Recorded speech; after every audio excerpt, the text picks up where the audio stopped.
bunch of years back now, I was talking with a BD leader at a legal firm, and we were talking to him about the events that his firm would put on to increase awareness of the team, to elevate public relations, to build relationships with prospects and clients, basically to celebrate things. This would be something that they would do, I don't know, once every 5 years or so. Maybe it was a birthday for the firm to build business. That was one of the things that they were intending to do with events like that. And as we had this conversation with this leader about these events, he told us that historically they would invest, this much money for an event like this, and they would invite everybody in the firm, and it was a pretty sizable firm, to come and participate. They would invite everybody, and about this many people would come.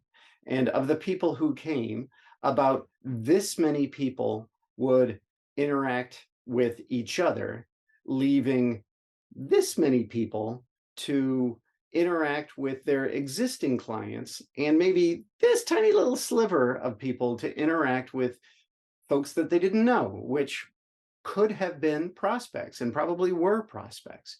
So this firm was investing this much money for this tiny little bit of activity that could turn into work with new clients.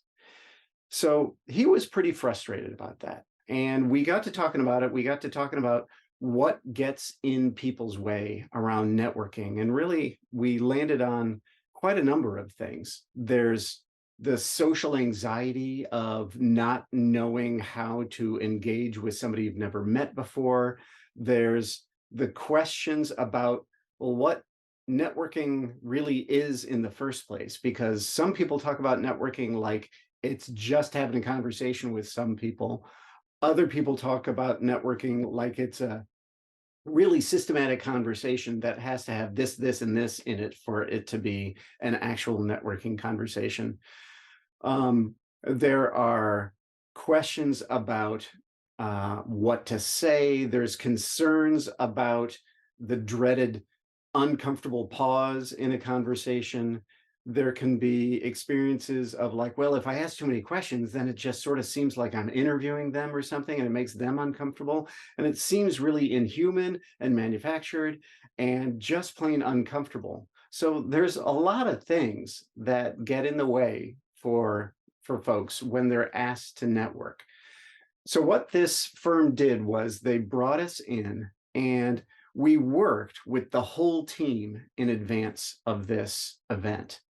And we addressed all of these concerns, and we answered all of these questions. And in the process, we gave them a really nice, simple approach to networking that was somewhere in between what I was describing before of just asking questions, just having a conversation, and actually having this multi-part systematic conversation to ensure a productive conversation.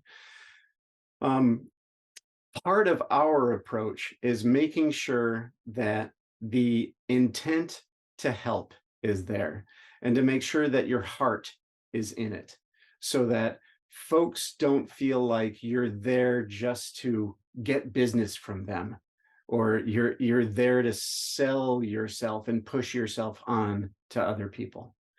So this firm brought us in, and we worked with the whole team and did all that stuff with them in one session. And then the event happened. And after the event happened, we talked with the BD leader, and he said that was perfect. That was exactly what I was hoping for.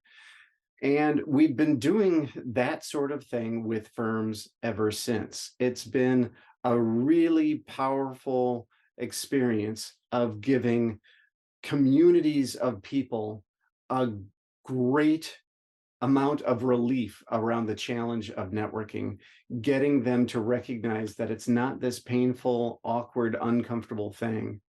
It's actually an opportunity to make a meaningful connection with new people and to start potentially valuable relationships that are mutually beneficial and mutually enjoyable.